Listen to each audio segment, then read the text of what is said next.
વડોદરામાં ડ્રેનેજમાં પડી જવાથી યુવકના મોત મામલે પાણી પુરવઠાના આસિસ્ટન્ટ એન્જિનિયર સસ્પેન્ડ. વડોદરાના મંજલપુરમાં ખુલ્લી ડ્રેનેજમાં પડી જવાથી યુવકના મોત કેસમાં મ્યુનિસિપલ કમિશનરે પાણી પુરવઠાના આસિસ્ટન્ટ એન્જિનિયર અતુલ ગણેશ ભલગામિયાને સસ્પેન્ડ કર્યા છે, જ્યારે નાયબ કાર્યપાલક ઇજનેર હરિકૃષ્ણ લાલજી મીનાને સોકોઝ નોટિસ અપાઈ છે. મંજલપુર વિસ્તારમાં નિવૃત્ત ડીવાયએસપીના પુત્ર વિપુલસિંહ ઝાલા રસ્તા પર યોગ્ય લાઇટ ન હોવાને કારણે ખુલ્લી ડ્રેનેજમાં પડી જતા તેમનું મોત નીપજ્યું હતું.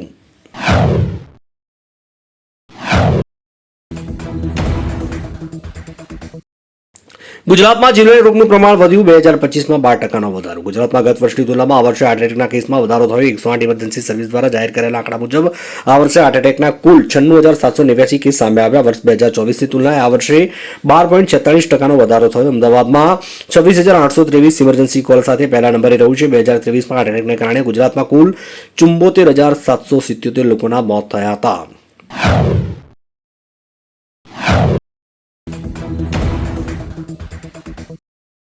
વલસાડમાં બજારમાં ખરીદી કરી રહેલી વૃદ્ધ મહિલાને હાર્ટ એટેક આવતા મોત. ઘટના સીસીટીવીમાં કેદ. વલસાડમાં ખરીદી કરી રહેલ ભાવનાબેન પટેલ નામના 60 વર્ષીય વૃદ્ધાનું હાર્ટ એટેક આવતા મોત થયું, જેના સીસીટીવી સામે આવ્યા. વૃદ્ધ મહિલા અયોધ્યા જવાના હોય તેઓ ખરીદી કરવા માટે બજારમાં આવ્યા હતા. આ દરમિયાન ઘટના બની. ઘટનાની જાણ થતાં આજુબાજુના દુકાનદારો દોડી આવ્યા અને હોસ્પિટલ ખસેડાયા. જોકે હોસ્પિટલમાં હાજર તબીબોએ તેમને મૃત જાહેર કર્યા હતા.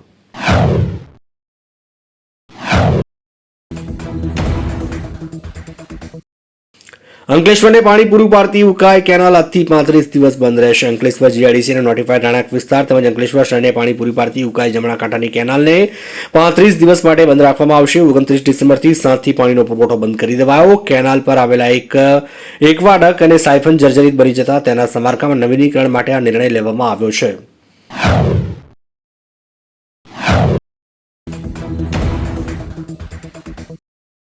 ભારતના સૌથી મોટા ભાગેડુ છીએ. વિડીયોના વિવાદ બાદ લલિત મોદીએ માફી માંગી, નિવેદન બહાર પાડ્યું. આઈપીએલના પૂર્વ ચેરમેન લલિત મોદીએ તેમના મિત્ર વિજય માલ્યા સાથે બનાવેલા ભારતના સૌથી મોટા ભાગેડુ છે વિડીયોના વિવાદ બાદ માફી માંગી છે. લલિત મોદીએ કહ્યું કે જો મારા નિવેદનથી કોઈની ખાસ કરીને ભારત સરકારની લાગણીઓને ઠેસ પહોંચી હોય તો હું માફી માંગુ છું. તેમણે વધુમાં કહ્યું આ નિવેદન ખોટી રીતે રજૂ કરવામાં આવ્યું છે.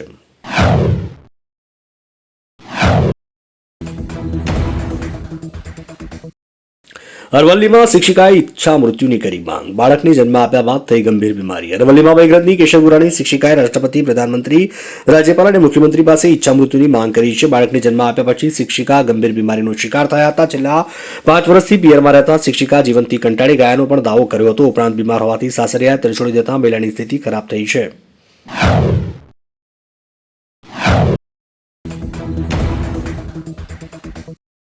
અરવલ્લી કેસ મામલે સુપ્રીમ કોર્ટના નિર્ણય પછી કેન્દ્ર સરકારે પોતાનું વહેલું નિવેદન બહાર પાડ્યું. અરવલ્લી પર્વતમાળાની પુનઃવ્યાખ્યા અંગે કેસના પર સ્ટે મૂકવાના સુપ્રીમ કોર્ટના નિર્ણયનું સ્વાગત કરતા પર્યાવરણ મંત્રી ભૂપેન્દ્ર યાદવે કહ્યું કે આ મુદ્દાનો અભ્યાસ કરવા માટે નવી સમિતિ બનાવવા નિર્દેશનું સ્વાગત કરું છું. તેમણે આગળ ઉમેર્યું કે અમે અરવલ્લીના રક્ષણ અને પુનઃસ્થાપનમાં MOEFCC પાસેથી માંગવામાં આવેલી તમામ સહાય પૂરી પાડવા માટે પ્રતિબદ્ધ છીએ.